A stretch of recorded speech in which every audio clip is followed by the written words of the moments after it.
So, for the record, this is Soup City Sins, Season 3, Episode 3, When Anger Rises. We pick up with our coterie with a few days having passed since the most recent debacle, the most recent failure of drama, and the traumatic effects of watching as the Haven, the shelter on the ground floor of the Haven, has been beset and clearing itself of the trauma of supernatural beings at war, physically and mystically. One of the things to remember about Chicago is that if it's to be described in any one word, is unbreakable.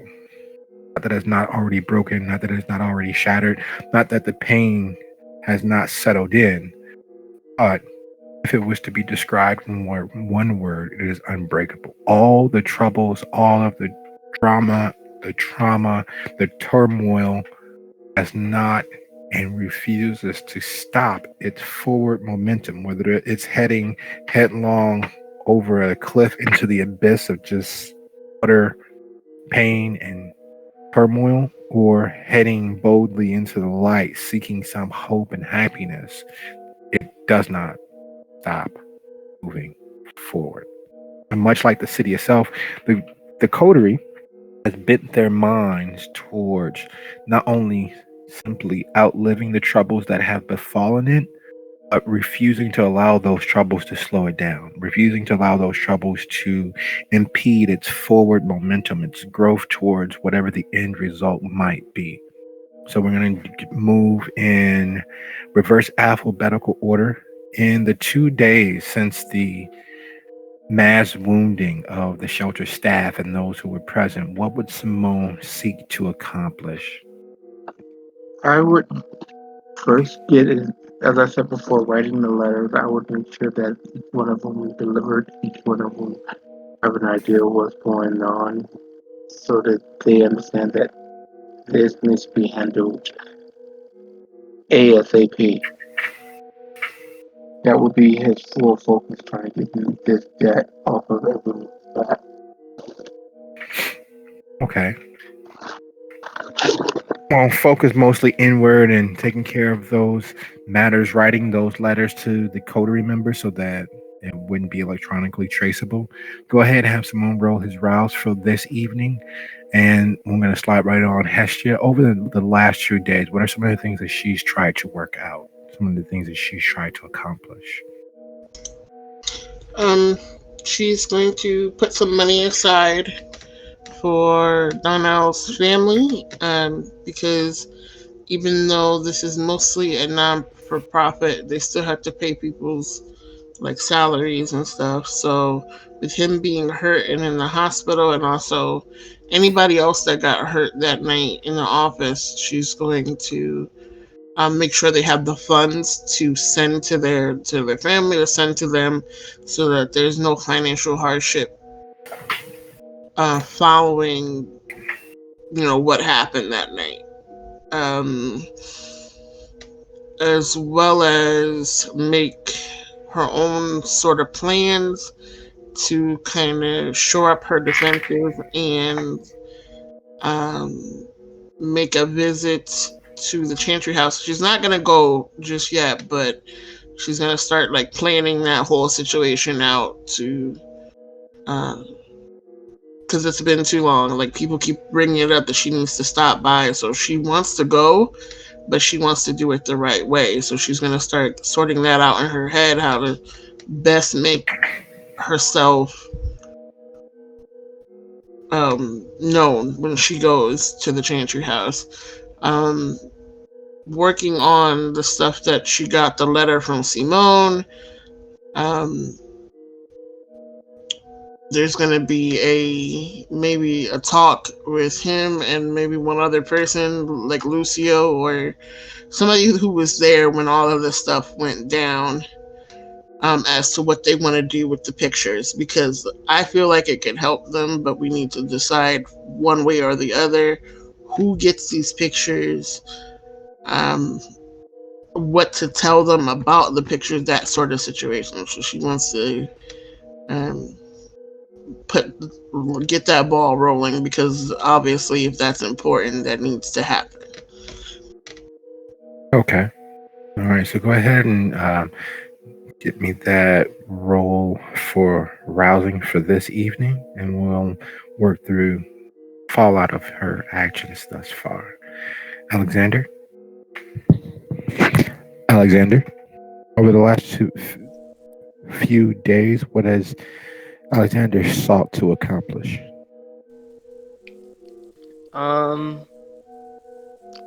Last few days, including Disco.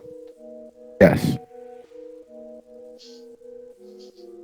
Well, he was going to try to follow on that lead to get assistance for Naomi, but then he ran into this coterie, which, from what he's heard and what he's seen, is a kind of a magnet for insane situations. But surprisingly in line with his own morals and things like that. So, and they clearly have some important things to do.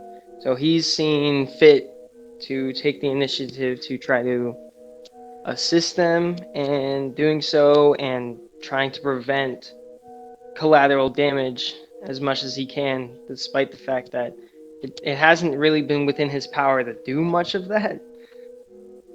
Because he's just the guy, and there are just bombs and supernatural monsters exploding everything and everywhere.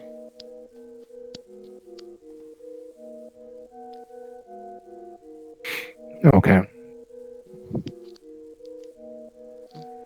Alrighty. Well, the thing that would be most pressing is the fact that up until recently, up until those few days ago now, Naomi has always been fairly easy to connect with, fairly easy to meet up with. As of late, these last few days, she's been supernally busy. She hasn't been near her phone, and she hasn't been near um, her halfway house, her outreach center. Anytime that you've been there, you've noticed any of her security, her doorman, her driver, her body man, none of them have been present. So you haven't been able to connect with her. You haven't been able to sit down and talk to her. And it is without a shadow of a doubt filling your head with doubts as to her character, doubts in regards to what you experienced with her, and the truth of how Genghis suggested you were supposed to be dead. Those thoughts are not underseldom plaguing you, meaning that you've spent far more time with Shelter, as they've come to be known, than with Naomi. You've been all but not accepted, but tolerated. Your help and your strength, especially with all that they've experienced in the last few days, coming in relatively handy, as Lucio and Clyde have been busy about their own tasks, as the other members of the Coterie have become enmeshed with the wider city politics, moving further and further from being specifically part and parcel of the Coterie, at least actively. Simone, in the last 2 days of you pushing and taking the time to both physically and mentally heal as much as possible, several things become apparent on top of everything else that you've realized. You don't want to die. You don't want the time to end. You don't mind dying for a reason, but just dying because that is most troubling. Towards that end, and you wrapping up the letters to the Coterie, you've been tweaking the Coterie's cameras, and a glaring issue pops up, one that you've all but put out of mind, and that's Curtius. You expected Damien to show up and drag you all to class, or at least before the primogen, but as your eyes open to the evening, you realize that none of that has happened. Estia, with You tending to Donnell's care, at least his financial care of his family, and taking the time to bolster fortifications around your heart in regards to this, in regards to the coterie and the fallout of the last few days. Thoughts of Critias do sneak in. Surviving the class definitely meant surviving the last few classes that the coterie had ahead of them. No one's come looking for you all. No one's knocked on the door. No one's rung up. No one's kicked in the door, dragging you before Critias or dragging you before the Permention Council itself. So towards that end, you all are in the meeting room at the Coterie's Haven, having woken and healed and thoughts pressing down, and you all tending to personal care. You're in the meeting room. Estia, Alexander, and Simone. The world keeps moving. There are certain things that should happen, and they haven't. What are you all discussing? I let them start because I want to see exactly where they are before I interrupt and go where I am. Well, there's definitely concern about the fact that the whole school situation. I mean, because we saw how he hunted down or like made plans to hunt down the other guy that went missing. So why has that not happened for us? Like, I need to look into that. We need to figure that out because we don't want him just randomly popping up at the worst possible moment and trying to either kill us, A, or B, take us to be punished for something we had no control over. So we need to sort that out. That would be mentioned for sure. Um, the next thing is, like I said, I'm going to mention, even though Alexander wasn't there for it, the whole getting lost in the tunnels the first time. um, he was there the second time with the werewolf, so she would very quickly uh, give him a rundown of kind of what happened the first time without getting into too much detail. She's not going to out what happened with Simone, but just say that they were curious and ended up in the tunnels under the Succubus Club and came across these bodies. And then explain how she got the pictures and what they're trying to do, like what is they're trying to decide, what to do with the pictures. It sounds like the most valuable commodity to us right now would be information in the wake of all these questions. And I might have an idea of where we can get some, but I don't think Simone would like it very much.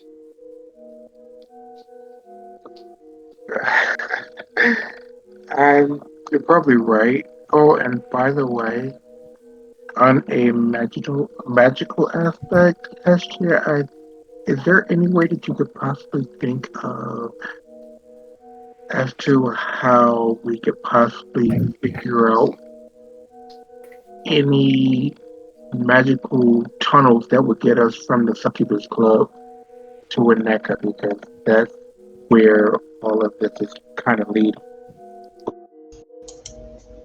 Well, the thing is that we were not aware of how things were laid out the first time, and it was fairly easy for us to get lost. We barely made it out the last time, so I'm not quite sure I want to go messing around in the tunnels again if we're not quite clear as to where we're going and how to get there. I mean, maybe if somebody had marked them or mapped them somehow, it might be easier, but we didn't do that. We just happily kind of lucked upon a way back out last time. And I don't want to chance that because then we lost and then gained like a week last time. And who knows what would happen this time. Can you imagine what would happen if we kind of like that werewolf got lost for like 50 years? We'd be fine, but the shelter would probably be in ruin. Yeah, I guess you got a point. Oh, but by the way, a lot of those bodies that I was going to set on fire all wore the same clothes. Normally, that's not a major thing, but I'm thinking that might have something to do with this whole mess, but I can't figure out where it belongs. And what did you mean I wouldn't like it out?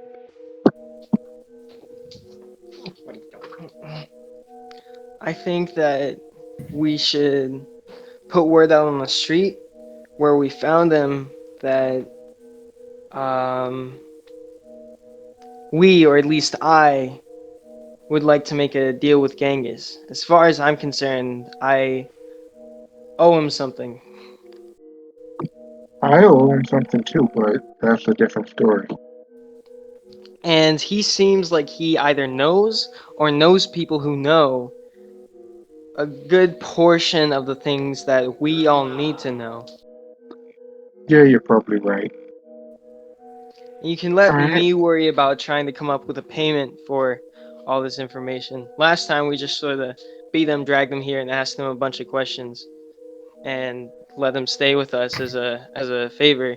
But that doesn't seem to be too kind to how he operates, despite his surprising courtesy in the wake of how he wasn't really all that like trapped there as we thought he was. We didn't tie him up or anything. We just left him in the room by himself, and he just punched open the door or kicked it open, whichever.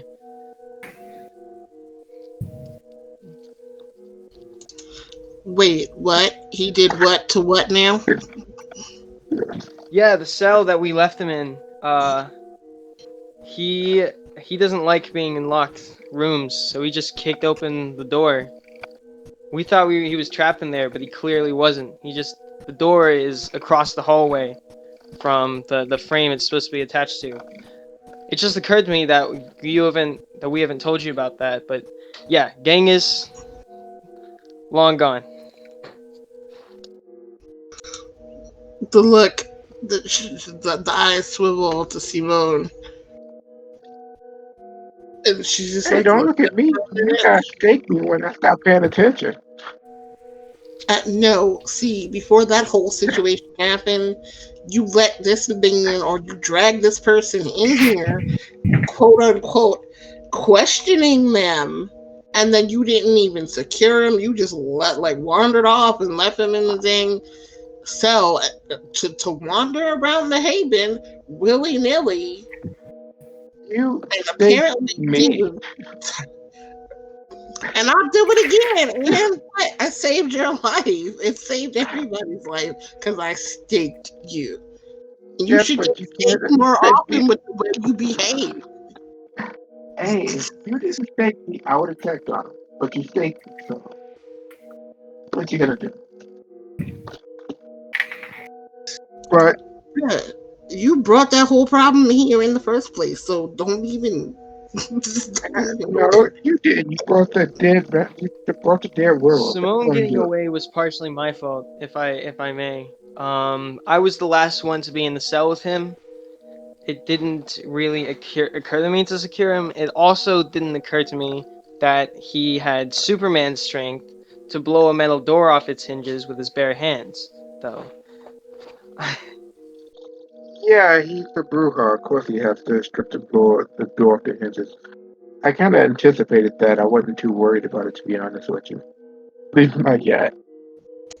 So what rent is he paying around here that you just gonna let him kick doors off hinges and not say nothing? Excuse you.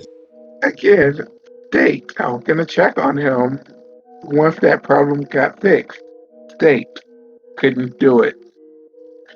By the way, there is one other small little thing that might be of importance to you. You know how we're gonna all sneak out to Winnetka to get the information we need? Uh, And that's Sabbath territory. she face palms a little bit. Like, you do realize that I have a block in my head to keep that woman away from me, and you want me to go waltzing in to her territory. Like, hey, what's up? Here I am. Well, you can have what you're capable. If it's about territory, then we'll obviously need to keep a low profile, and try to not get arouse too much suspicion with our identities of them. I wouldn't even want to try to greet anybody who rules that place if it's about territory. Well, it's not necessarily bad, but it's one of those situations where if, let's say, someone was to tell the prince that they saw us in savage territory, we'd be executed, no questions asked. Well, there's a Oh, whole thing. certainly. There's a whole thing to consider that if you're lucky, you'd be executed, no questions asked. But there are considerably worse things than death, as Simone has experienced. There's that state of being where you're neither aware nor actively alive, but you haven't completely crossed over, and it leaves whispers and ghosts inside your head. And no sooner than you mention than the thought crosses Simone's mind about ghosts inside his head. Would everyone be so kind as to roll wits and occult for me, please?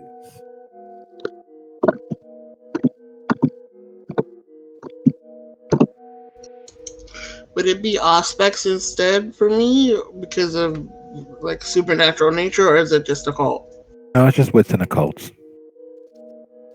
In your case, with your heightened senses, it may always trigger you to start searching, depending on your role here. Room grows cooler. If you were human, goose flesh would be standing on top of goose flesh. Your hairs would be standing up like a scalded cat. Your hackles would definitively be raised. But being as all of your bodies are, lack of a better word, and in actual fact, dead, those things, those autonomic responses don't happen. What does happen is that you all feel the presence of something. It's like some of the air has been sucked out of the room. The blade's coming out, but she's gonna do some CNC. All right, now in that case, go ahead, roll your wits, awareness, and aspects. For successes, you know exactly what this is. This is the spirit you all allow to inhabit your domain. Never got its name, you never asked, but in a case such as this, now would probably be the time if you choose to address it. I'm sorry, say what now? Spirit living in the domain, what? When that happen? Well, that's a good question. But Simone's unable to actively ask that question because no one's told him the negotiations that took place for him to be much more among the living. Oh yeah, it's sitting staring at Simone, trying to catch his eye. It no longer looks as if it's an elongated skeleton inhabiting a human body, but it is there, and its eyes are decidedly inhuman. It has taken on a facsimile of a human, but with 8 arms and 4 legs. And it's trying to catch Simone's gaze. I purposefully stand and put myself between Simone and it, facing it, so that it has to look at me, not Simone. Fancy seeing you You here. know when something just seems wrong, it's close enough to right where its wrongness stands out more. It smiles. Its facsimile of lips part and crack like concrete being broken. Shouldn't be a surprise. We do have a deal, and he is so tasty. There's a lot of death about this one. I like it. He's a monster. He's a killer. Will you ask if I can step inside? Pretty sure our deal that you would not step into any further coterie members. He is a member of my coterie. Pretty sure he's going to say no because he didn't want you in there in the first place. So, I'm going to decline for him. But, since you're here, we didn't formally introduce ourselves last time. You've met Simone, and I'm Hestia. We talked. That's Alexander, and who might you be?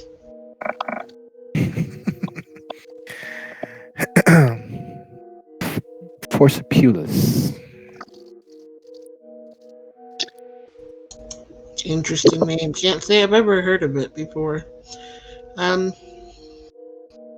Okay, so other than trying to wear my best friend as a meat suit, what can we do for you this evening? I smell death. I smell prey. I came to investigate. Well, we're all kind of undead, so that's typically No, not the dead, not the walking dead. I smell death. It's imagine, if you will, someone preparing a very fine meal. That's what death smells like. That's what this is. Something is preparing death. Well, that's right, man. Can you tell which direction or the general area? This one, he's involved. It's going to be fun times. People are planning to kill someone outside of your domain. That might be fun. So, I'm guessing that the other two are only getting like one side of this conversation, my side of this conversation. Yes. So I pause for a minute, hold on, and then relay to them what I just heard. The being that took over Simone's body recently still lives here right now because it was the only way we could get it to leave your body.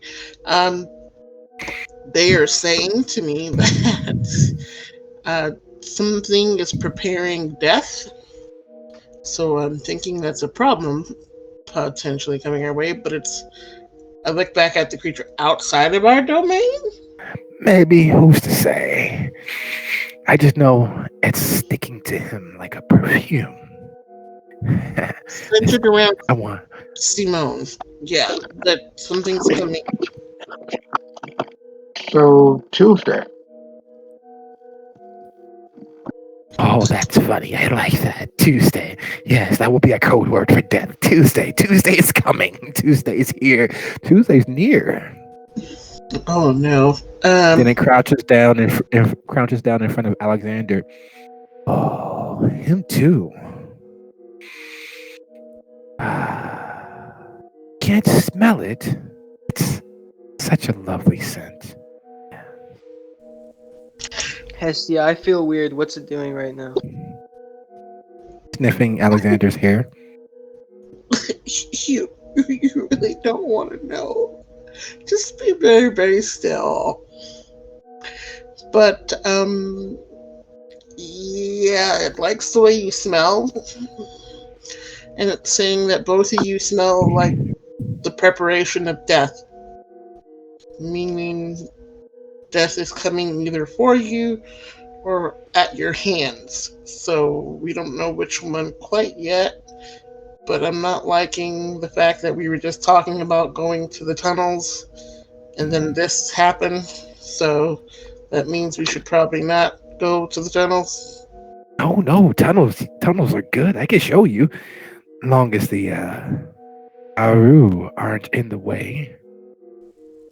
Wait, does this creature think I'm planning to kill someone? I shrug because I don't quite know. But They're saying they could show us the tunnel as long as the Aru aren't in the way, and I'm guessing that means the thing we killed, or like more like it, right?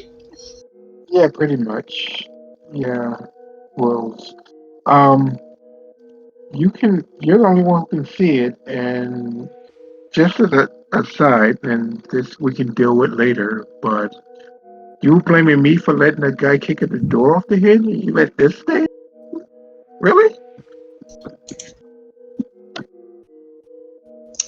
Lesser of two evils here, because if I hadn't said okay, you'd still be possessed, and we would have had to kill you permanently. So, door off the hinges, letting a monster stay. Even I got nothing. But if he can show us the tunnels, that might actually benefit us a lot because those Really? bodies all end up there. Not he. It. It. Sex doesn't matter to us. I correct him. Simone, it's an it, and it prefers it or they. So please, out of respect. All right, now we'll play the pronoun game. It can show us the tunnels. We need to know those tunnels because those bodies are getting into the tunnels constantly. We need to figure out how and stop it. Who Might cares, I suggest again making a dingus and seeing? who cares about bodies? There's no meat, there's nothing there. Although, if there's extra bodies, I may be able to play in your world. No, see, the only problem with this whole situation is I'm all for having a guide, but what is your motivation to keep us alive or keep things from happening to us? Because the deal we made was for here. Wagneta is not our domain any longer. So once we step foot out of our domain, how do I know that you are not going to double cross or do some other shenanigans that end up with us having to fight you and a whole bunch of your friends in a tunnel? What is this friend's word you speak of? No, don't have any way to know. Neither do I. Fate is fate. There's death about you. And I want to sample. I want to engage. I want to inhale. I want to consume the death that's about you all. Well, see, you say you don't have friends, but when you arrived, a whole bunch of other ones like you kind of came to at the same time. So if y'all aren't friends, what are you? Beings, predators, monsters. Just like you all. All of you are friends, enemies, prey. You're all beings. Yeah, but you said you don't have friends. I consider them my friends, so that's the thing. But anyway, that's semantics. I'm not going to get caught up in that. Uh, It's your mistake. Deals Oh, needs. your phone rings. I look down at it. Baby girl. It's the text that comes through as the phone is ringing. Very slow, low growl, which I don't often make, but hold on 1 minute, and I kind of pull myself slowly to a corner and open up the phone. Yep. Hey, baby girl. Sorry for being so busy. Almost wrapped up with the things up here in Milwaukee. I'll be back in town in the next 2 days. There's a small bit of a shakeup with the government. Seems as if someone has managed to get to Critias. He is licking his wounds. Wait, what? Is that why class was canceled? And it seems as someone tried to do something unseemly, slightly embarrassing to him. So he's withdrawn temporarily. I'm on my way. Well, as soon as I wrap up here, I'm on my way down to meet and greet face to face with a few of the government to see where we all stand. Um, reached out to Lucio and I haven't heard back from him. So I'm going to work on that angle as well. I want to touch base and make sure you keep your head low. Something big is happening. Someone tried to embarrass or take out one of the government. So there will be reprisals across the board. Well, see, I'd love to lay low. I really, really, really would love to lay low right now, but we kind of can't because Shadow Kings want what they want, and they are breathing down our necks right now. And then we have the whole thing at the shelter happen that I haven't quite told you about yet, but I'm gonna when you get here. So I don't know how I'm supposed to lay low. I'd stay away from anybody else that was at whatever happened out in Dalton. That was a hit. It was a sacrifice. I need to find the details on it, but so far it was repayment of some sort. So stay away from anybody that was connected with that and do your best to not circulate in polite company. But I got things to take care of. I just wanted to make sure you were in the clear on that. Pass word along to our mutual friend so he's aware as well. Okay. Great. Lovely. Will do. He ends the call, and as he ends the call, Simone, you get a text. Talk to Hestia. Reply just one word. Yep. You see her so pale. Her face is pale right now, and she looks kind of like over her shoulder at Alex with the creature probably still petting his hair. But then looks at Simone and nods and gets kind of closer and leans in. He says it was a hit. What happened in Dalton, so that we are to lay low if we can and avoid anybody that had anything to do with planning that whole situation. Because I think the hit had to do with me, so I think that was what that was about. Was the hit had to do a lot with me? Everything to do with you. The world's not revolved around you. True, but I did kill 3 of their people. I think it could have been any of us. I have certainly made some enemies in low places.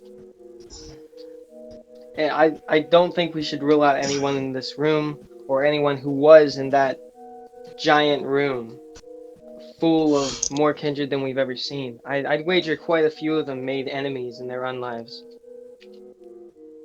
You have the point. Because, Deuceable has been pulling from me, but other people don't like me at the Chantry House. So there could be that. But anyway, yeah, so we don't have to go to school right now because Courteous, something happened to him, apparently. He's not dead or nothing, but he's not in a teaching mood. So we're good there for now, apparently. But I don't know what happened there. And I'm sorry I'm laughing, but it couldn't have happened to a nicer kindred. That's true. I don't particularly care for him, so. But yeah, so apparently somebody set out to embarrass or severely harm him, and I have a suspicion as to who that might have been, but I'm not going to say because I don't have any proof. But yeah, so school's okay for right now, but he wants us to lay low if we can, and we kind of can't because you heard me say that we can't because we have to figure out the things. But he said if we can't lay low, then to not get caught, kind of thing, and uh, to stay away from certain people. So that means me and Arzuli are not going to be friends at the moment. I love her to pieces, but I can't be caught around her right now. I don't particularly care much for Thule, so sure. Alex, any ideas? Any plans?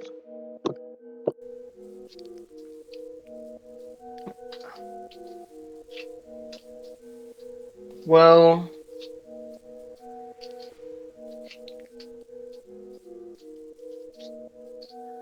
I mean, what exactly are our goals? I mean, there's not much we can do without more information. I think that would be the quickest shortcut we could take towards what we want. And who do we know of that we know has information or ways to get information?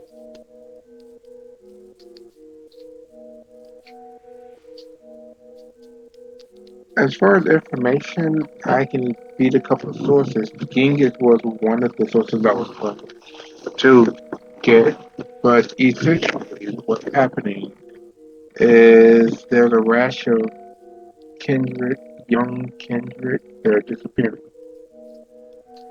When they're been getting kidnapped and obviously murdered, and it has something to do with NECA. So we have to get out there. However, that's a Sabbath stronghold.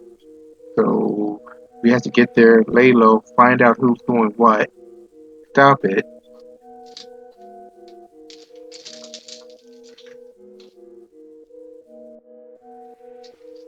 I actually have something I kind of need to do, and I was hoping for your guys' help. I just had a I should. text Okay. conversation with someone who I thought was essentially my trusted handler within the sect, but she's been acting kind of sketchy lately. So I'm gonna try to meet her here with you guys as my backup. Is that all right? Wait, who's your handler? You heard of Naomi? Oh, she, we know Naomi. She's been here before. Like she popped over, like the night all that stuff happened at the ball. She came by and said like if we needed help or something. She left us her card. You know, That's she She said we did? could. interesting.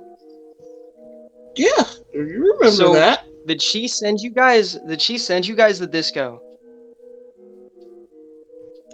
No, we tend to go on our own, but like But she knew I, you were going there. possibly. I don't know. I don't know what she knows, but yeah, possibly. She's the one who sent me the disco. Oh, that ain't good. And now she's acting sketch because you're not dead? That might be something you want to pay attention to. It's not that I'm not dead. I've been working for her for a while, and we worked with a lot of the shelters, um, in the general area where I'm from, and a lot of the funding was cut because of a man named Ballard.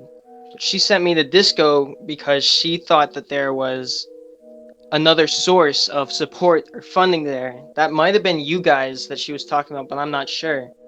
So she sent me there to try to get, support for our failing shelter system, and then everything went down. Okay. That's possibly what it is. But you said she hasn't been answering you? Like, is she ducking you, ghosting you? Like, what's up? She's been very busy lately. She has been handling a mystery project out of state that she won't tell me any details about. She's The way that she's been acting makes me think that her life is in danger, but she outranks me, so I haven't really been questioning her too strictly. And because of my alienation with my own clan, I didn't want to blow that opportunity to have a place within the sect. So I've been trying to be polite and inoffensive, but I should have asked more questions looking back than I did.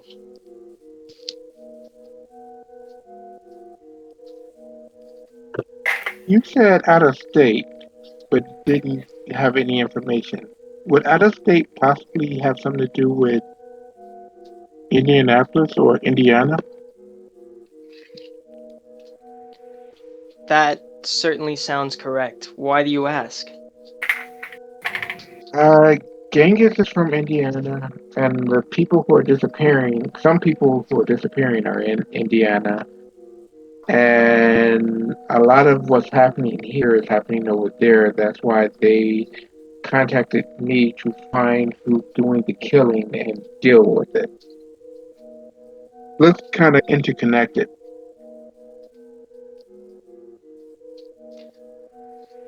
But why would Naomi want me to become intertwined with you guys? Because you can help us get to what we're trying to get to, and without actually tipping her hand and saying, "Hey, you guys do this." So she was trying to use me to use you? Mm-hmm. I would do it. But at the same time, got a little there's something like itching at the back of your head, like you're thinking a thing, and there's a piece missing or something. Mhm. I'm trying to figure out what it is because I think about things far too much. So you said Naomi keeps going out of state. Got that You part. know who's else been going out of state? Look, all I know is that she's doing something dangerous out of state over in Indiana. She won't tell me what it was. Um, she sent me to get mixed up, and you guys didn't really sort of misdirected me. It looks like on her intentions of that. But when she gets here to meet me, you can't let her know of my suspicions of her. Oh no, we can keep it secret. We need to keep this information and this conversation between us and not barge in and question her. But Try to get the information in a subtle way. while we're saying all this, I think I know what Simone was about to say because who else keeps going out of state. Well, I know who else keeps going out of state, but then see, it's weird because we had a Coterie member at one point, and they just went missing, and we never heard from them except for that they went out of state. So I'm wondering if that's all tied together with that. The real question is, what is going on in Indiana that everybody is going missing to? Good idea.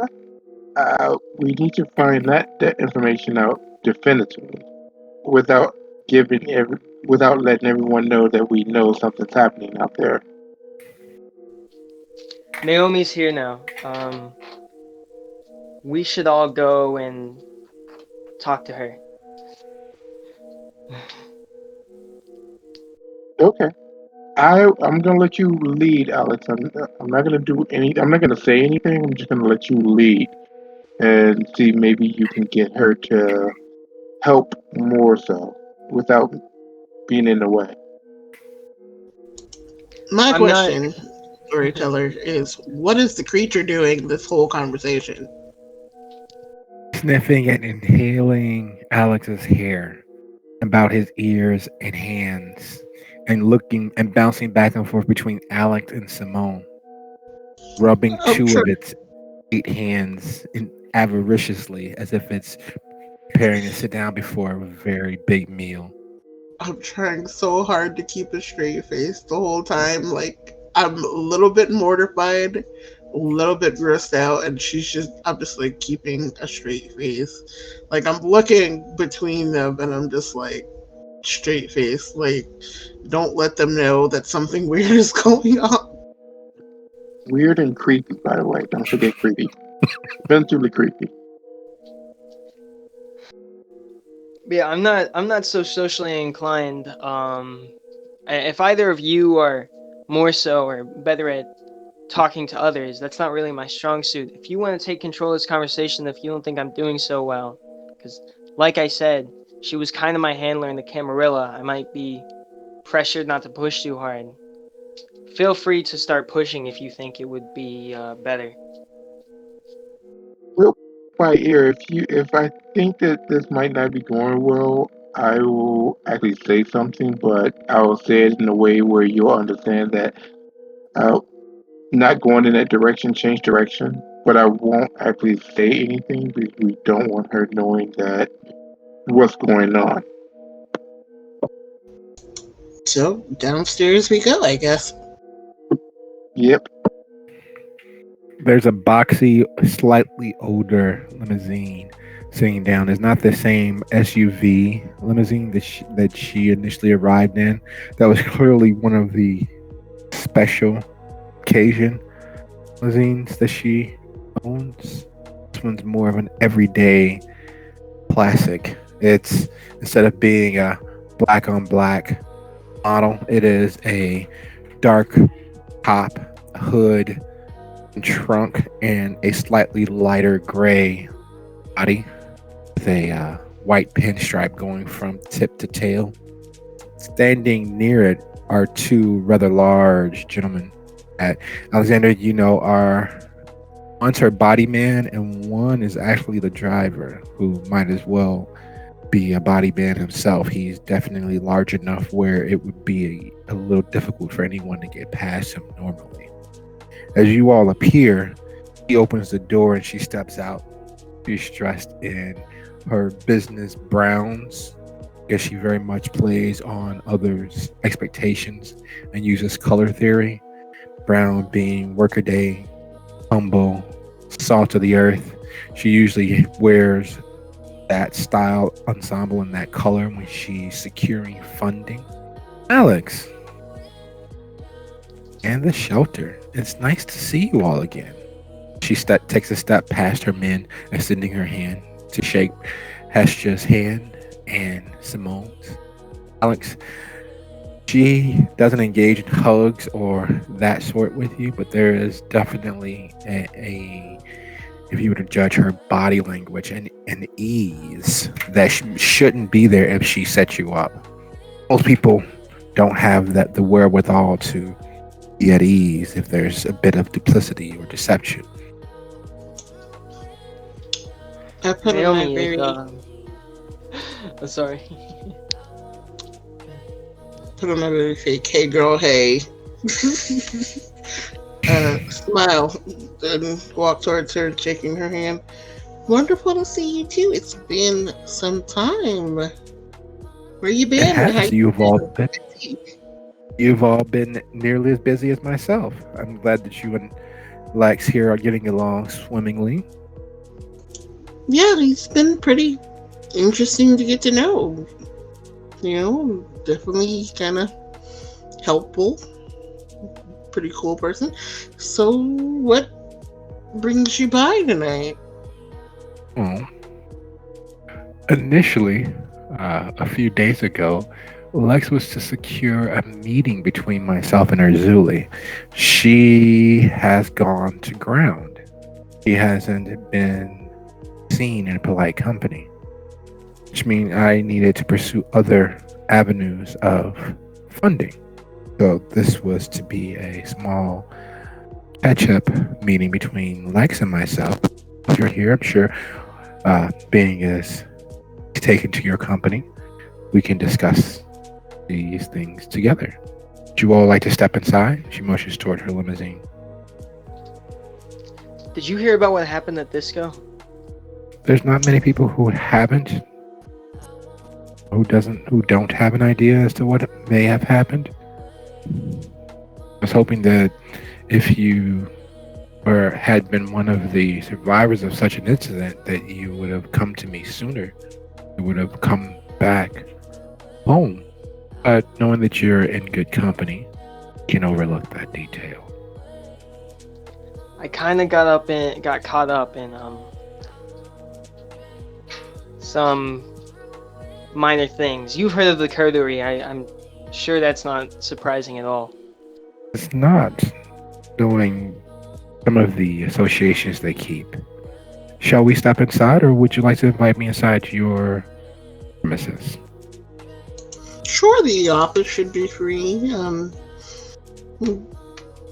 Probably be a little more comfortable, a little more space. If that's okay with everybody. Shelter sounds fine. A great place to move this meeting if you don't like being out on the open street. We definitively shouldn't be on the open street. It's not conducive to a friendly meeting. She looks toward her bodyguard or driver, nods for them to stay at the limousine, and follows you all inside. The moment you all get inside and get into the office, she takes a small moment and looks around the room before taking a seat in one of the guest chairs that are available, not on the couch or behind the desk. I'm so happy that you actually survived, Lex. That confirms my suspicions about you, that you're far more skilled than most would think. Yeah, I'd appreciate it if you kept that to yourself, though. I have been trying to keep a low profile despite that. That's a very good philosophy. That's a very good statement. There have been a lot of shakeups recently. There have been a lot of attempts, and the tensions between us and the Anarchs is reaching new heights of predation. Prince Jackson, as I'm sure you all are aware, to maintain the peace, has negotiated that bulk of the far south side and the suburbs are no man's land, free to the Anarchs as well as anyone not specifically part of the Ivory Tower. Ballard didn't like this and has started waging war amongst us, financial one, and most of the shelters and those receive city or state funding to remain operational have been feeling a pinch. One of the terms is a sacrifice, a donation of blood. Alex, unfortunately, was my sacrifice, a donation of blood to keep the other 8 shelters under my direct control open and operational, funding-wise. As far as anyone can prove, everyone who was in the massacre of Dalton no longer exists. Shortly after the massacre in Dalton, something sat upon the oldest kindred in the city and laid him low. Ballard has pulled his cards close to his chest and stopped preying on those who receive city and state funding. How long he will remain free-hearted and withdrawn is anyone's guess. As you all have managed to survive outside of that system, I'm hoping that we can strike an agreement. There are a lot of people, much like your people here, need the services that such places as mine and yours provides. I understand that, but what you're telling me is Alex was to be your blood sacrifice, meaning you sent him knowing that he may or may not survive. I was counting on his ability to survive. He's one I'm not sure how much of his past he's shared with you, but he is an exceptional young kindred. Mm-hmm. Okay. There is a chance that he might not have, though. But whatever, past is past. Let's not dwell on that. What you're telling me is Ballard has loosened the purse strings again, but he might tighten them. So you wish to find a backup plan of some sort. I don't know how your shelters are run. It would be something that we could probably discuss. My concern is that there have been a fair number of those that we help going missing and either turning up kindred and then being killed, or being just outright killed or taken elsewhere. I kind of would hope that we would be all on the same page as to how to handle those situations and how best to protect those that come to us for help. There's not much we can do in regards to that. There was during Loden's time, there was a blood tie that each of us were responsible to pay towards the city. Under Jackson, we don't have a blood tie. There's no accounting that we need make. However, the troubling part is that same number of people, the same number of kind, has been going missing. Stopped for a little over a year into Jackson's praxis, but then it's begun again, and Jackson's not asking for a blood tithe. He hasn't ordered the government to enforce blood tax or tithing to the city as a whole, yet those same number of persons have gone missing. It's almost as if whatever was driving Loden is now operating free of control of Jackson. As if something forgotten has remembered itself. While that's happening, I'm looking around the room. Did our friend follow us downstairs? Mm-hmm. Yeah, I kind of. It is miming sitting on Alex's lap. When it stands up from miming sitting on Alex's lap, it moves to Simone and starts inhaling his hair and stroking his chin. And yeah, it's as if it's a fight trainer and massaging their muscles, getting them ready for a fight. I'm watching Naomi. Does she seem like she notices at all? Or does she Nope. does she seem like she feels something? Oh, she's completely focused on speaking to you but watching Alex. So I do have a question that may be sort of just out of the ordinary, but everybody who was there was basically to be killed based on what you said. So who can be killed by the chance?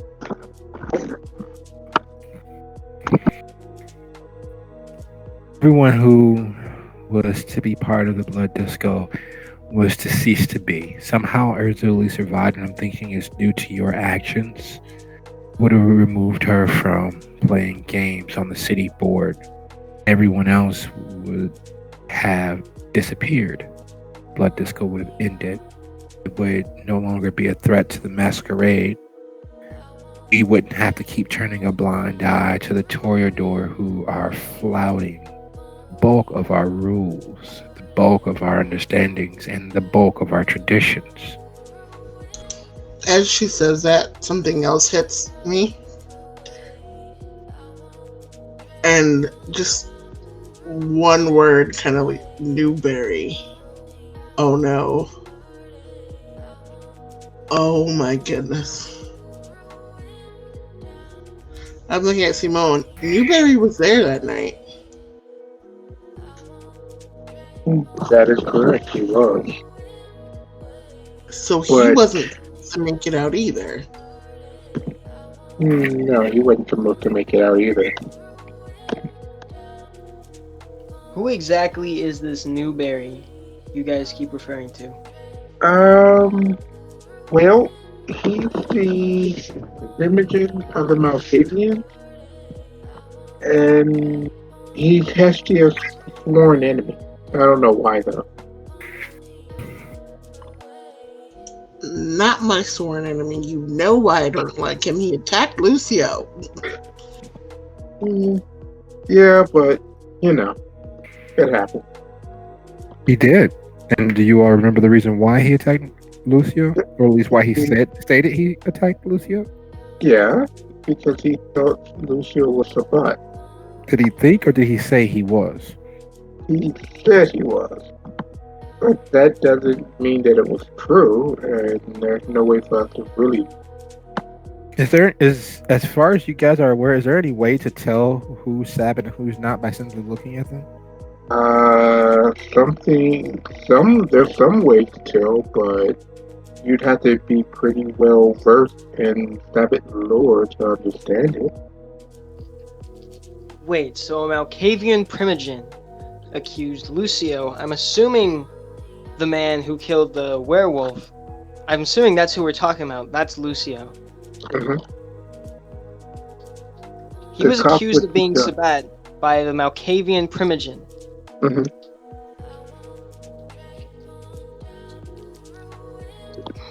I'm not gonna say anything to...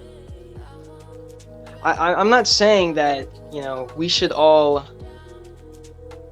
confront Lucio or have a combative attitude towards him, but Malkavians are known for their strange way of understanding the world. Information doesn't exactly move in a straight line to them. Maybe he knew something he wasn't supposed to. Maybe, but Lucio is like a month old. He wouldn't even know if he was Sabbath himself. Lucio just happens to be... He's basically a Cato, to be honest with you. But my point is, just because somebody's born into a certain clan or not,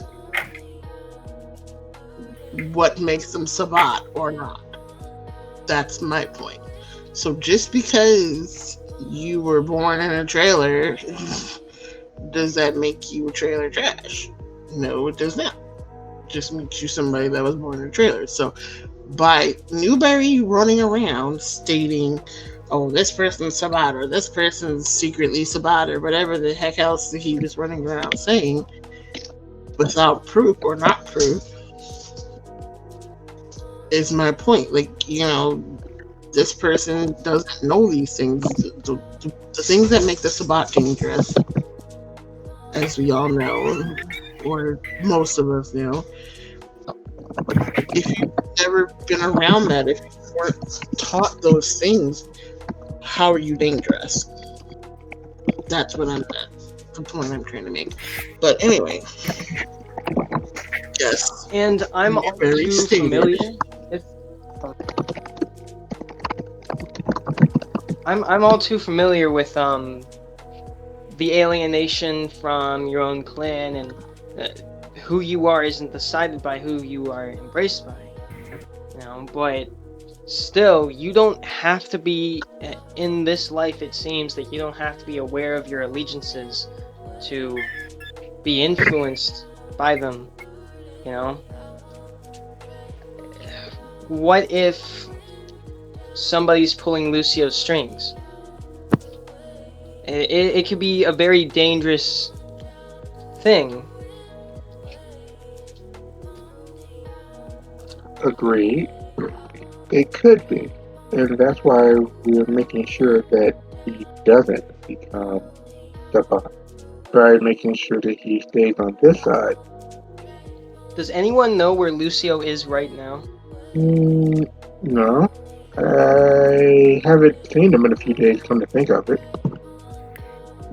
If there's anyone who might know him, it's either Myers or Lid and his army of Nosferatu. They seem to have their ears to the ground and know much of most things happening. He's the reason why I initially came to you. He was hoping that we'd be able to work together with my reputation being able to stave off the government from taking action against you. Yeah, we're gonna have to talk to Myers about that. Because, yeah, we need that. We need to talk to him. He's gone quiet these last few weeks. As far as I'm aware, Jackson and the government have him operating in Milwaukee. Him and the Wolf Pack. Would you happen to know what he's doing in Milwaukee? Best that I can make is that he's, what did Jackson say? He's mole hunting the Sabbath members there. Interesting. There hasn't been Sabbath anywhere near the city of Chicago in almost 30 years. As far as all of the other cities are reporting back, the Sabbath doesn't exist anymore. The Prince of Milwaukee reached out for assistance. Jackson pushed into helping. Interesting. There's always Milwaukee. Outside of character, has Mike been back recently? Has who been back? Mike, the soldier. No, it's only been 2 days, and he was severely injured. If he was a smaller man, he would have been dead all from the outset. Okay. I'll file that away for later. So, I know that time is not a factor that we usually consider. I do need your answer. Whether you'll help with funding. There is kind of a question weighing on my mind, at least. Indiana.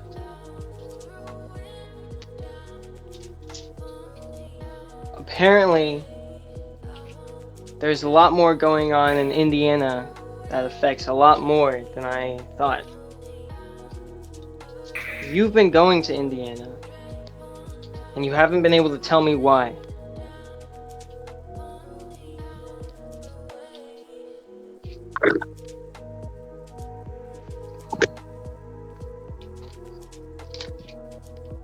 We can help you if you can tell us about what's going on in Indiana. Is that the price of your help? He looks directly at you, Heshu. Well, that's definitely one of the things we would want, of course. Secrets are not the best thing sometimes, but if we're going to be working together, I think we should trust each other a little bit, right? Indiana isn't a concern of anyone in this room. Indiana isn't a concern of anyone who is part of the Camarilla right now. Since Modius abdicated his throne as Prince of Gary, there's no reason why Indiana is a factor to anything that's moving forward. I have personal business still residing in Gary.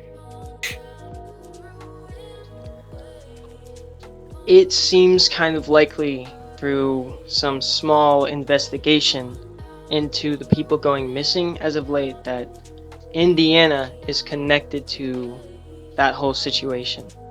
Not Gary. Maybe perhaps southern and central Indiana. Not Gary. Gary is, even as it stands as an anarch capital, isn't as lawless as you would suspect.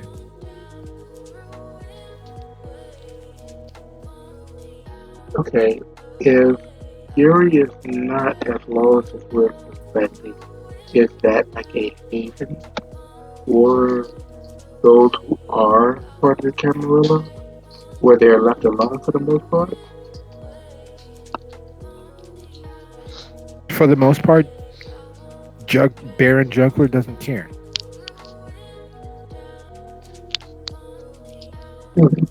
Okay. For the most part, Baron Juggler is of a mind that freedom comes at the cost of being free. Long as you don't intercede or interrupt his business, he really doesn't care. And as I said, my business in Gary is personal. Will your business in Gary, which is ever potentially become a issue for our haven and our shelter? 5 successes. Wait a minute. Wait. I just realized what was bothering me. I look over towards Ashley. Remember earlier when I said we had a missing Coterie member? Mm-hmm. Remember This Raul? is clearly this is something clearly personal for your coterie. No. I will take our pause for you What all did to you work out whatever it is that you need to work on. Naomi? You all have my number. You can reach out and contact me there. She stands. You made him, didn't you?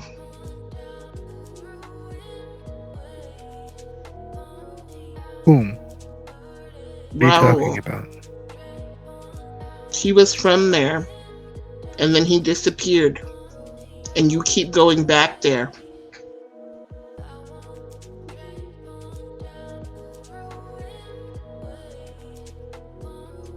You keep saying it's personal. My issues with Gary are personal. Are you aware as to some of the traditions of being a Ventrue? What you may not know is that our blood, occasionally rises above sect and political view. We are honor bound to help each other in any and every way that we can if asked. My business with Gary is personal. It has very much to do with being Ventrue. That Clearly, wasn't. your coterie has things they need to work out. That's clearly pressing on you all. I, unfortunately, as rare as it is, have chosen clearly the wrong moment to try to enter into a business arrangement with you all.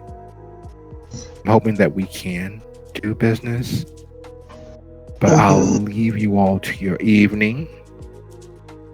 And when you all have an opportunity to sit down and discuss business directly, feel free to reach out and contact me. Alexander, I'm going to take this as your official 2 weeks notice. You still have my support if you should need it. Merely reach out. And I'll do everything I can to help. For now, I do have other appointments that I need to tend to while you take care of your own or Coterie's own business. I thank you for sparing what time you have for me, and I really do look forward to your help if possible. I'll see myself out. We will certainly reach out if we come to the conclusion that we should assist you to whatever within our ability. I certainly hope so. Lives all do hang in the balance. Thank you again for your time. You all have a lovely evening. And she quickly exits. When she leaves, I look over at Alexander. Well, that went well.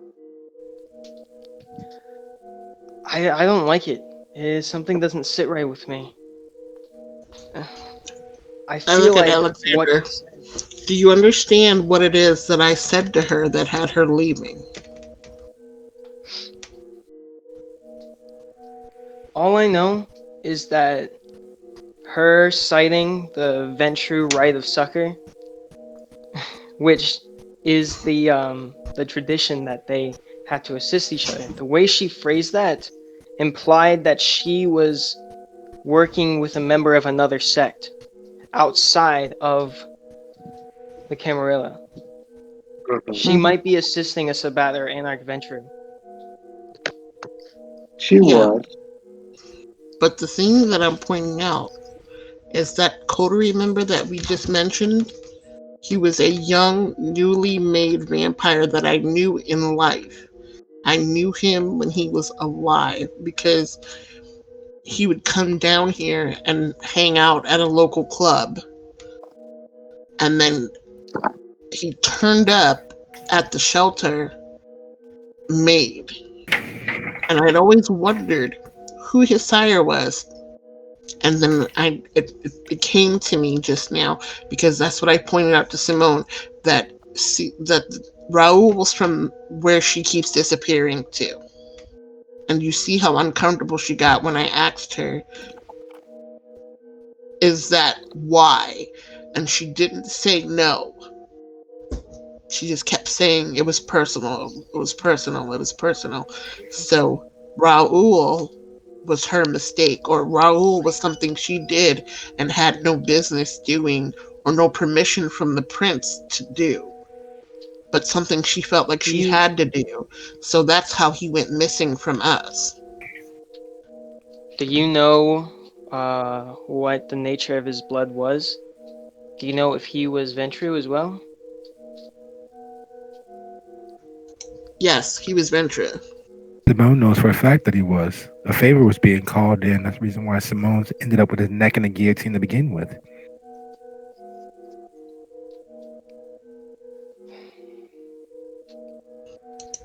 Yep, Are any keeping of you him out good? of trouble. Keeping him out of Are, trouble got us in the mess that we started in the beginning. are any of you good with technology?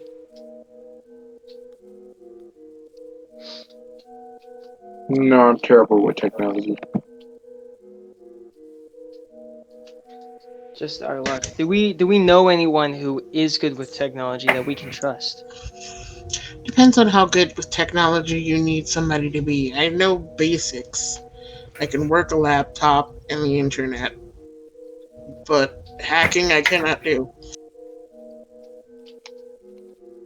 I think there's more information that Naomi can give us without giving it to us. And I used to work for her. I know the building very well, her base of operations in Chicago, and we might have to do something a little drastic to get the information we need about Raul. We might need to steal the information we're looking for. Is it on a computer or is it any way that I can physically get hold of it? See, my thing is, while that was important to me to make sure that she knew that I know, or that we know, I don't think Raul was a pressing matter now, unless we can point those people that are wanting us to do them Shadow Kings at him, but we can't because he's probably in Wait, Chicago anymore. I'm pretty sure. I had if my he, doubts that Naomi knew about the missing persons because she said it was happening in another part of Indiana. But if Raul is one of the people who went missing, Raul might be connected to the mass amount of missing people coming out. I think Naomi knows more about that whole situation than she's letting on. Of course, the Shadow Kings are a more pressing matter, but this might gleam a little bit of information onto the Shadow Kings if they're also connected to this. Everything seems so connected right now.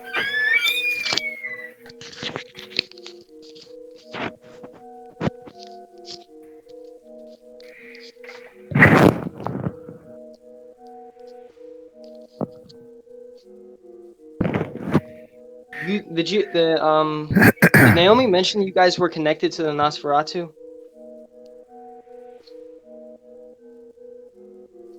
Well, we have someone who's usually around someone to scan in the room. Is he there or anywhere about us? Nope. Last time you saw him was in the maze underneath the succubus. Of course he. Last time we saw him, he was in a maze under the succubus. So sounds like we're going back there anyway. Okay, well, the Nosferatu know things, but they don't give out secrets without paying a price. What can we give a Nosferatu for some information? I have plenty of secrets and things that I could give for secrets and things.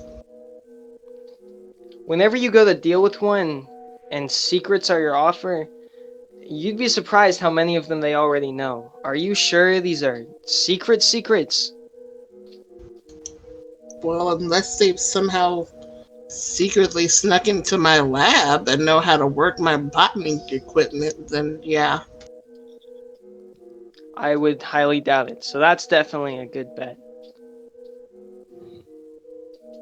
Speaking of secrets, Alexander has a secret that he hasn't touched on in months. He's not the only member of his blood in the city.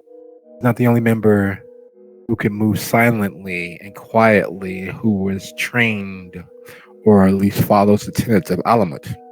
In the last few moments and last few minutes, speaking with Naomi, several things become crystal clear. She is defending whatever she says is personal, and she's already apologized for her actions, but it's clear that she would make that same action again. She'd sacrifice one for the many if it would save more lives. When pressed on whatever was happening in Gary, she left. She was unwilling to trade that for whatever could be gained by joining with the shelter. Coterie. Okay, since we're putting our cards on the table, Hester, the main reason why I kind of wasn't too close to your friend was because I kind of think that they're a rat within my clan house, and it's actually keeping them warm. And I didn't want to get involved in that just yet. Well, obviously, you haven't been paying too much attention about Urzuli because if you had been, you know she's the most blunt and forward and bowdy person that you're ever going to meet. If she doesn't like you, you know she does not like you. She makes no bones about not liking you. I mean, she might, make little moves here and there, but pretty much she's pretty straightforward about how she runs things. So I don't really see her being a mole. Maybe somebody in her camp, or maybe somebody in Her camp and someone using her. That's what I mean. Because that's exactly who I would use to sow confusion, to actually keep them fighting. Someone who's going to draw all the attention to themselves while I'm in the shadows. That's exactly who I would use. So you're thinking that this whole thing between Urzuli and Stryker is possibly a smokescreen for somebody else moving behind the scenes. Exactly. It's just more stuff we have no time to be figuring out, though. Is that true? Well, yes and no. You probably would need to figure that out quicker than later, considering that it seems as if your bent is to head back into the succubus. The succubus is the heart and soul of the Toreador clan's empire in Chicago. It is a monthly gathering place for the primogen of the Toreador clan. It was formerly owned by the Ventru up until about 30 years ago, right before the war that cost the city its prince. right before 3/4 of the kindred in Chicago disappeared, either because they managed to successfully flee or they were killed by the Lupines and the Sabbath who were in the area. Up until about 30 years ago, Succubus was a worldwide known singular location. Since then, it has become a worldwide traveling show of shows, with, of course, the main, first and foremost, Succubus being here in the city, it having reopened a little more than 5, 6 years ago, after all of the many troubles that plagued it. But when it reopened, it is, in fact, and had become crown jewel in the Toreador's hat. Lock, stock, and smoking barrel. It is 100%. And that's where the bodies are.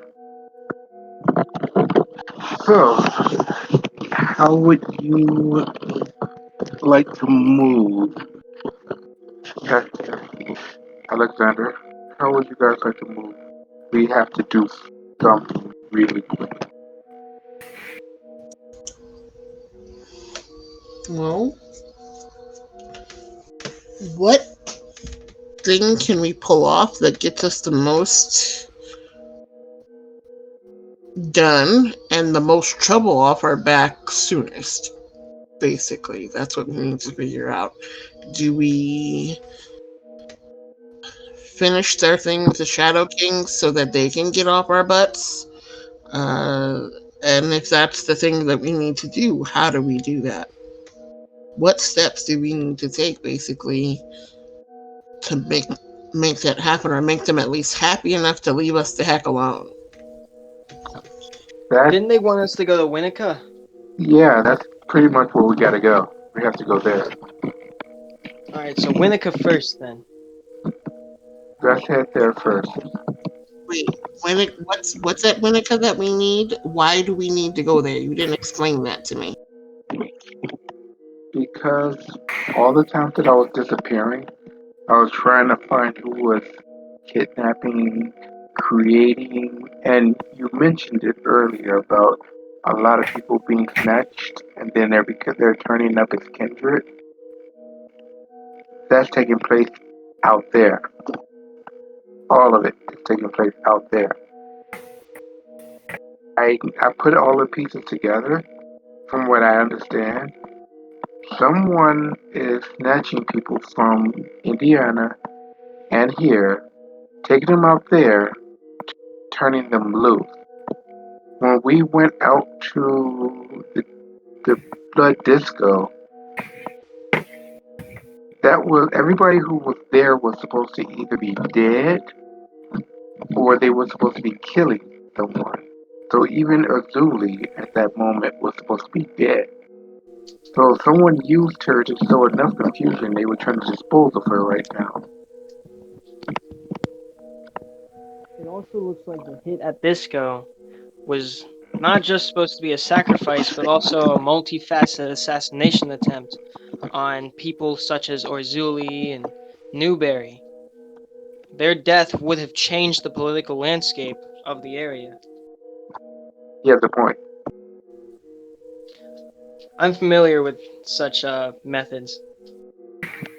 I am too, but it's usually more with having to do with kind. All right. So, ready to go? So you guys have a plan of action? We're gonna try to sneak into Winnica and keep our heads low while we're there. I would hope so. That's All my right. Who's driving? And are you taking the shelter's van or a personal vehicle? I would prefer not to take the shelter's van, and I definitely don't want to drive my car. So whichever option covers both of those bases, I'm good with.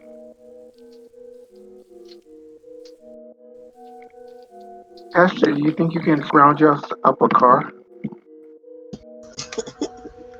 I guess I'm picking up one of my loners. No problem. So, we prepare the best we can, I guess, and Um, I take a couple little items from my lab just in case, and then we walked one block down and two blocks over, and I'm looking for, like one of my drops. All right, sounds like a plan. So I didn't give us a break this week, so we're gonna take a quick break here and come back at 30 after the hour. And when we pick up, we will be in with Neko. Okay. Sounds good. Sounds good to me.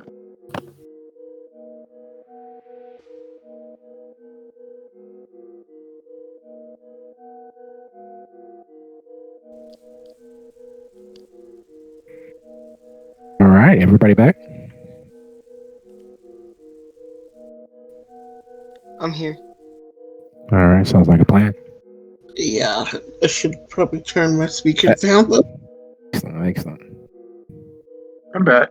All right, coolness. So, just for tactical awareness, when you walk out to the car, Heshe would hand the keys over to Simone because he would clearly know the way. So we're taking it that Simone is driving, unless, of course, he'd hand the keys to Alex, who's driving, basically. No, I'll drive because I know the way out there. All right, who's shotgun?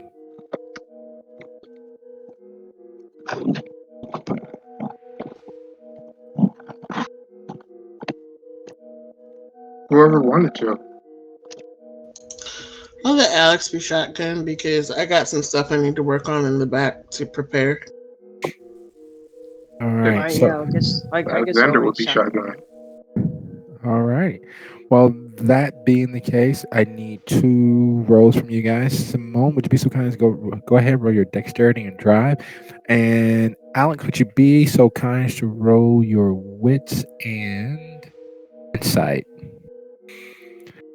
As you all head over towards Sheridan to merge onto Lakeshore Drive, going north, taking the outer drive up and around through rolling, rollicking curves north. Alexander, you pick up the fact that you guys are being tailed. It's far enough back where it could be easily mistaken as just another car taking the scenic route north to the northern suburbs. Except for it stays with you as you pass Howard, then Tui, then Oakton, and it's still with you as you guys are merging off of LSD, i.e., Sheridan and Green Bay Road, and working your way through the side streets. It's still there. Far enough back to keep you in sight, and its headlights to add some obfuscation as to what sort of vehicle it is, but based on shape of the headlight and the fact that the vehicle remains behind you, chances of it being a random vehicle traveling just your same way is thrown out the window. Looks like we got a shadow. Who noticed that? Was it Alexander? Yes.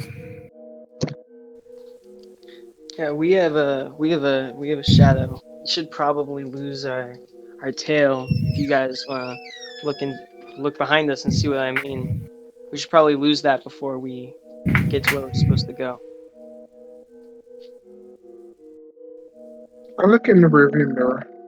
How many cars back is that car, and how many cars are surrounded? Again, it's just far enough back to obfuscate what sort of vehicle it is from distance, but headlights, you know what sort of car or vehicle that should be. Is it the only car on the road that we can see? Now, there's several others that weave in and out, but those headlights are still there.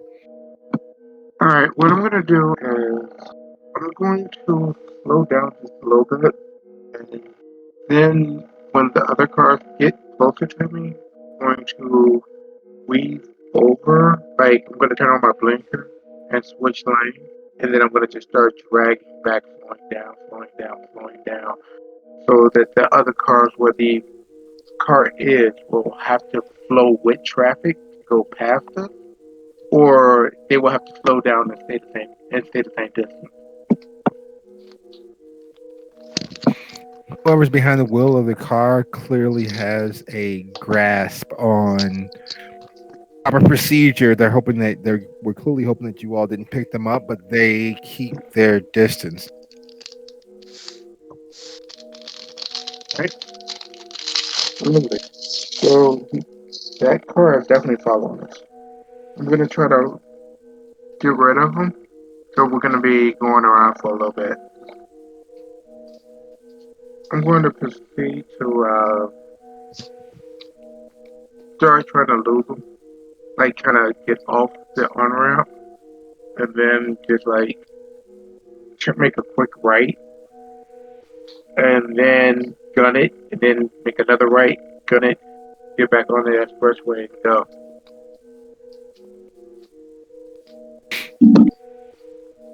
Okay, go ahead, roll your dexterity and drive.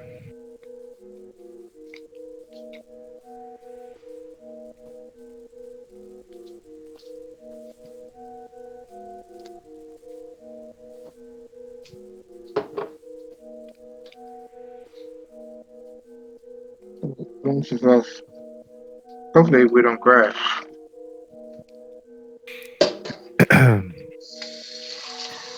Your handling of the vehicle isn't as expert as you would have liked. It grading yourself on a significant curve considering the lateness of the hour and the fact that the roads, even at this late hour of the evening, aren't as clear as it should be.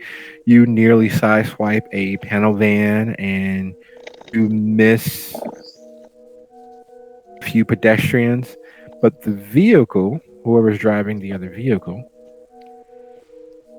unfortunately for them and for you, manages to follow clearly in your wake. And when you make your other right, you catch the attention of a local constabulary.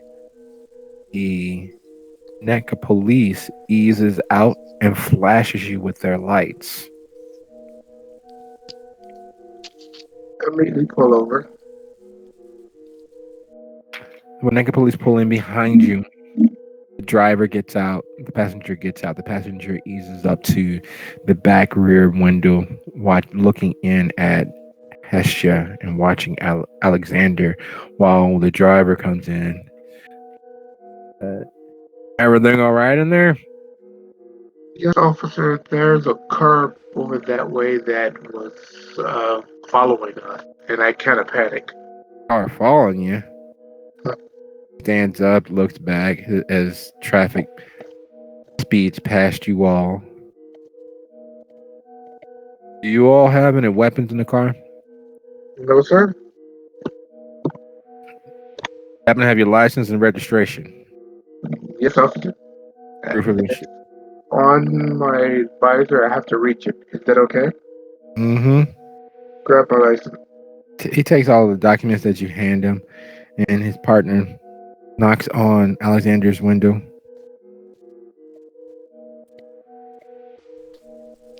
I'll roll my window down.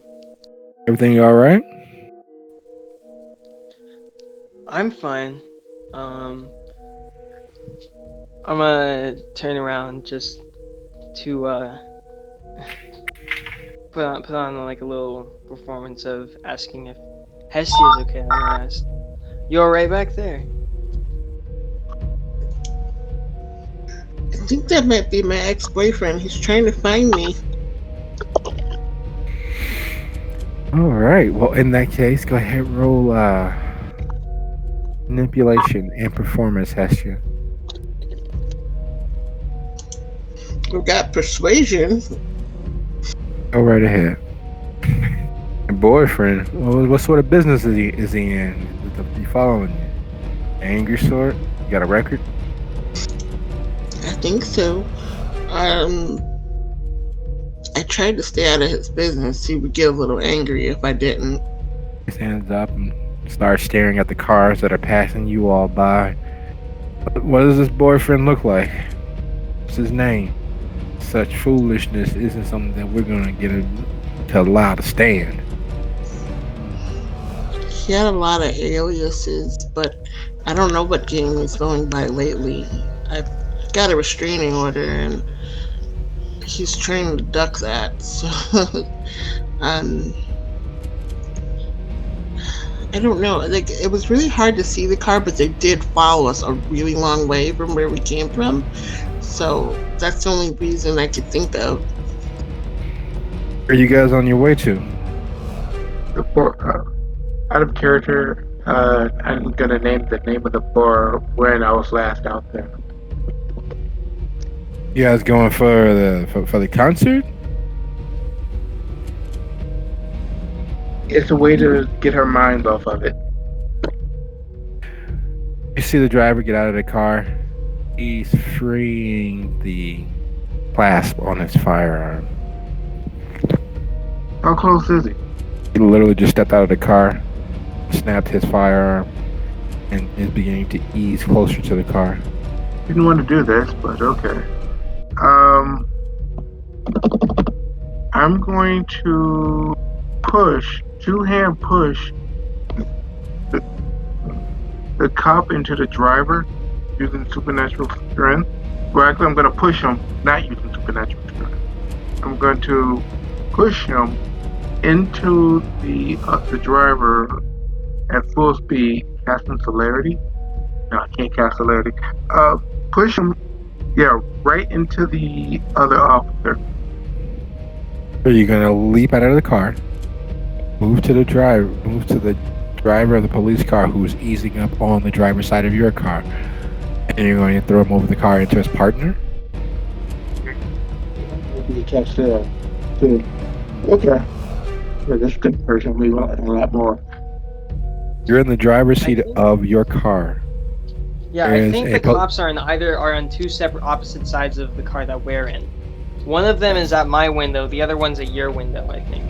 Not quite to the window yet. He's nearing the rear bumper of the car. Hit the gas. Just have to hit the gas. All right. Your dexterity drive versus his dexterity and firearms. And the partner's awareness will count for the same roll. Yeah, this is exactly how you lay low, Simone. Get in a high-speed police chase. I can't do it any better than this.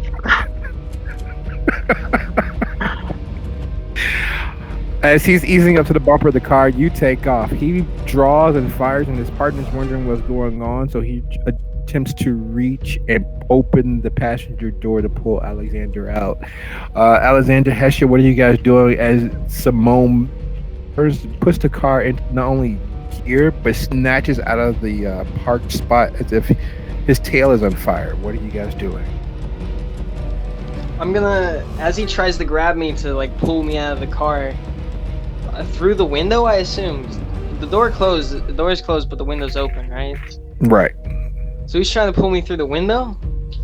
Well, he's trying to open the door and pull you out. So yes, he's still pulling you, even though the door may not open completely. Thus, he's trying to detain you with all due speed and haste. So his hand is on me. Right, he's reaching forward to grab you and the door. I'm gonna bite him. Hey, you talking about me laying low? Estia, are you doing anything? Other than to go ahead, roll your dexterity and lean. She is face palming and muttering Spanish curses. Because what the F? Why is this a thing now? Like, do we even know why he was going for his gun? No. It might have not even been that big of a deal, but we're pulling off. Okay. Well, once he starts firing, I'm just gonna like duck low on the seat because I'm not getting hit. Alex, you're biting just to get him to let go, or you're biting to try to drain him?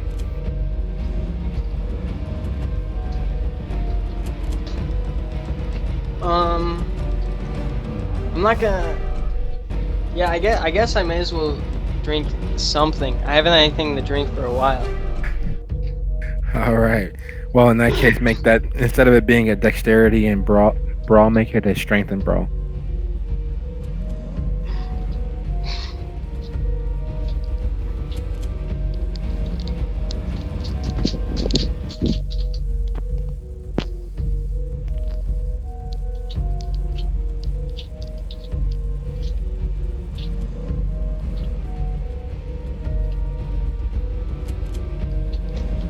Holy crap. All right. With as much subtlety, it's playing flashlight tag and dark mine shaft. As he reaches to grab you, you latch onto his arm, fangs sinking in like a hot knife through butter, and end up dragging him along with the car as Simone speeds away. Unfortunately, Simone, while speeding away, you're not quite account for the police driver's speed of reflex, and shot tears through the window, taking a chunk of flesh from your shoulder.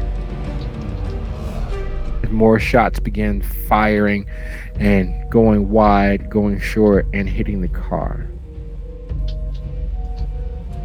Because of course it will. Oh, they got a 2 to your 1, so that's why it's a hit. Yeah. I just healed. Okay. Nothing I can do about that. Keep going. All right. Are you taking evasive maneuvers? Are you trying to speed as quickly and far away, or are you just merely merging with traffic to try to lose him before he gets a chance to get into his car? First 2 blocks or so, definitely speed. Then take turn off and then merge into traffic and kind of try to fade away, because they should be able to see me once I turn. Well, but his partner will. We gotta get rid of his car. Partner who is being blissfully drained. Now, Alexander, being as you only have 1 hunger, you do have the wherewithal and control to stop if you choose, or are you going to train more than 1 for them? Are you going to try to completely sate yourself? No, I'm definitely gonna try to let go of him as we move. I want to definitely avoid killing or injuring this police officer. I just know that while he's being kissed by a vampire, he can't try to like attack me or anything for the most part, because that's like that's kind of the main thing he's worried about right now, is that somebody's biting into his arm. So yeah, I'm gonna try to let go as soon as I can, to try to avoid killing or injury. Well, avoiding killing is not a problem. Avoiding injuring is another matter entirely, because as you release and he goes tumbling and sprawling into the street, it's not exactly the most comfortable of positions, or the safest of places to be. Luckily for him, he snaps to fairly quickly as a concrete asphalt rises up and smacks him in the face, shoulder, knee, as he tumbles to a stop. Not quite sure exactly what happened, except for the fact that his arm is bleeding profusely as if he was stabbed by 2 small knives. Your efforts to evade and lose them, Mon, go ahead and give me that dexterity and drive, and your target number, of course, is 2 at this point. You've done easier things in your most recent of moments. You can't remember anything quite as easy as leaving them in the dust. You're on a tree-lined suburban road where there's 1 street lamp every 50 yards or so. You pulled into a driveway that doesn't have any other cars. The house, all the lights are off, so it doesn't seem as if there's anyone at home. Perfect. Slide in there. We gotta ditch this car. Any cars nearby? And Alexander, do you know how to hotwire a car? I can try. All right. That being the case, go ahead. Roll intelligence and Where is it? larceny. Did you say intelligence and larceny? There's a late model Ford a few houses down. The house is almost as dark as the one where you guys pull in. And typically American cars are a little easier to steal foreign. But you have any clue, any tools on you to do so? But breaking a window, cracking the steering. That shouldn't be too difficult with vampire strength, right? For a person who didn't seem too confident in his ability to hotwire a car, he has a car started within 6.5 minutes from the moment that you get to it. It takes 2 minutes to walk from where you stashed the car to it, and 4 minutes later, you guys are moving in a late model Ford. It is a eater, as most Fords are, but it's a late 80s Taurus of the brown variety with matching brown leather seats. It'll do. Esther, what were you attempting to accomplish in the back seat? I was mixing up a bioluminescent paste and putting it into a container so that I have something. Because remember the last time we went into the tunnels, all I had was lipstick on me to mark the walls, and I wanted to be more prepared this time with something that's more easily seen and harder to wash off, because last time it seemed like the walls were eating the lipstick and we would get lost. So this time I wanted to be able to mark the walls. I also wanted to make sure that I had something made of silver this time, just in case we run into another werewolf. And of course I have my blade with me, so which is why I didn't say anything when they asked if there were weapons. Winnetka is not quite as bustling as Chicago proper. So, not that you all stick out, but the traffic is considerably lighter. There is clearly activity as far as the police are concerned, because you guys can hear sirens in the distance, moving past your location, moving away from your location. In other words, you've set this fairly small city on edge, because there's one officer who'd been tossed into the street and another who discharged his weapon. Taking it to Bill's Blues and Bourbon, where you initially met the gentleman you spoke with, Simone. Right.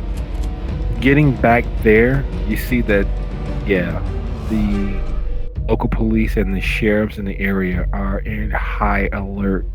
The problem with them being in high alert is that you did not manage to reobtain your license. Yeah, I know. But I didn't want to actually get shot, so I had to go with Masquerade. What are you all looking for in terms of where to target your investigation? When I was last there scouting the place, there was that guy pointed out that location to me. Head there first. Yes, he pointed out the mental institution, hospital, psychiatric care. Was that where you all head? Wait, I've been to that hospital before.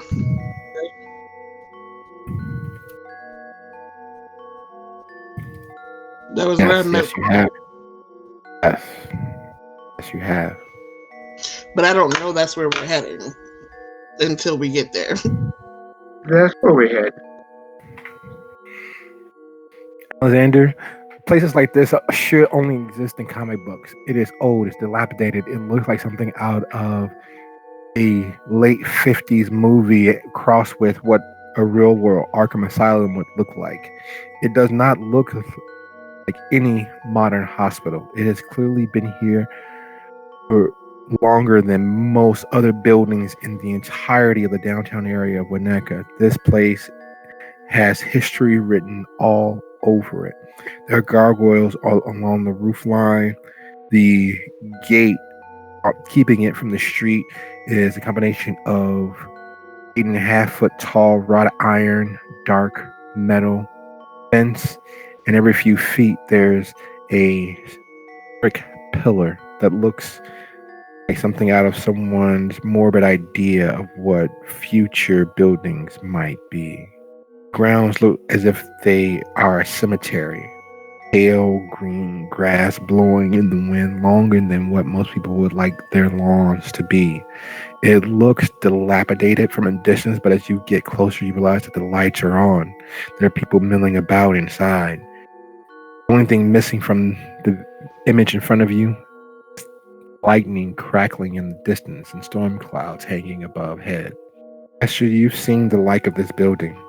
In fact, this building appeared out of nowhere while you were hunting. You first met Clyde. You were gathering supplies, and this building, not lookalike, not a clone, but this building appeared out of nowhere, spewing monstrosities and demons out into the space that is suddenly occupied. Yeah, she definitely has a reaction.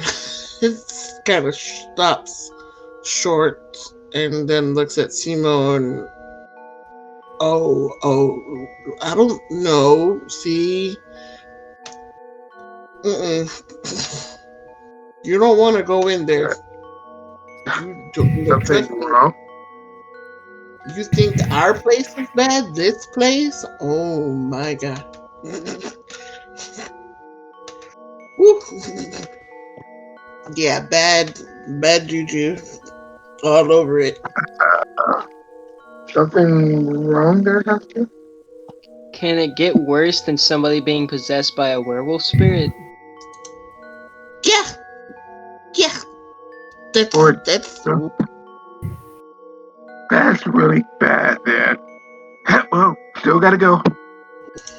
okay. Don't say I didn't warn you. Does anyone have any ability to pierce the darkness and see the other side? Obviously I do, but I'm telling him if you get possessed this time, I'm letting them keep you. But then you missed me. Come on now. You all approach So the build. she has the ability, but I think she's a little scared to do so. Yeah, the last time you met something similar to this, i.e., this building appearing in the middle of nowhere, you and Clyde ran for your lives. This time, instead of running away from it, you are stalking towards it with all due purpose.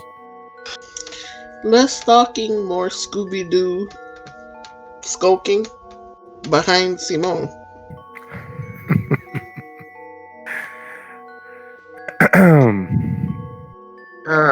Lovely. All right. What we're looking for is anything that's obviously out of the ordinary, because this has a lot to do with where the murder are coming from or going to. Alrighty. As you guys are getting closer, and are you going to try to climb over the fence? Are you going to leap over the fence? Are you going to throw each other over the fence? How are you going to get onto the property to find a way in? You're just going to walk to the front door.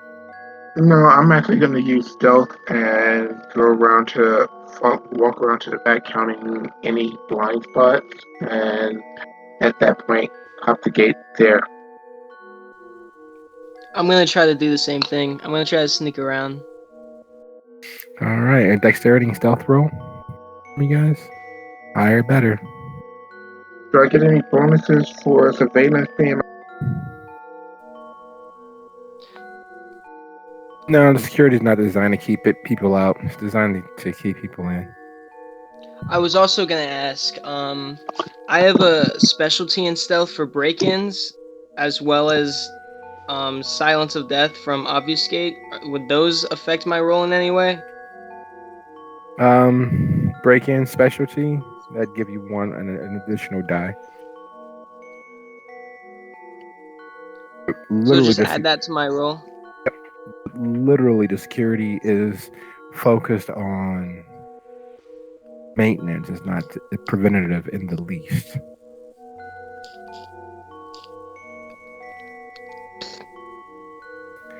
Yeah, no, the security is paltry. It is almost the antithesis of what security should be. All the cameras are, from what you are able to see as you guys are making your way around the perimeter, are focused inward. There's no one watching out. There's no security guard patrolling the grounds. You see the shadows of people moving about inside, but most of the windows are barred only on the first floor. Yeah, it makes you feel almost bad for being as good as you are. And we also make sure that Hestia doesn't happen to stumble on the way and get, captured or something like that, or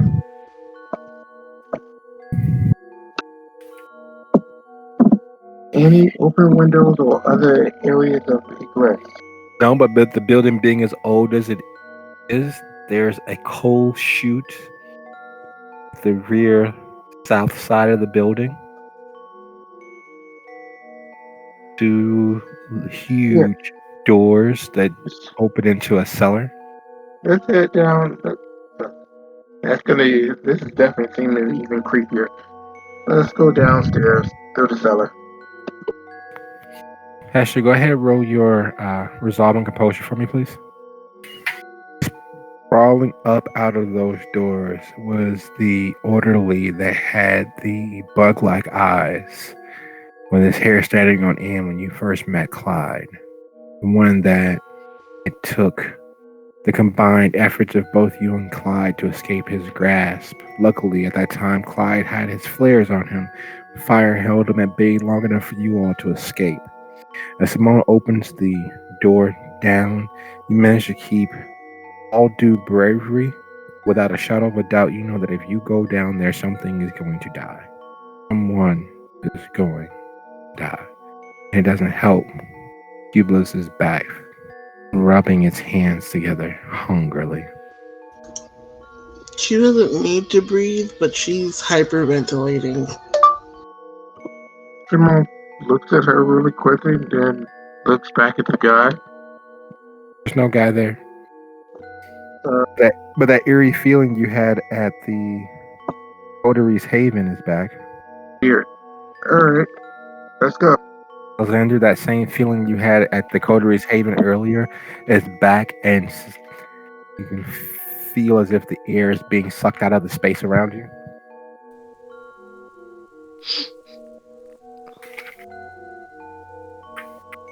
I'm gonna mother under my breath.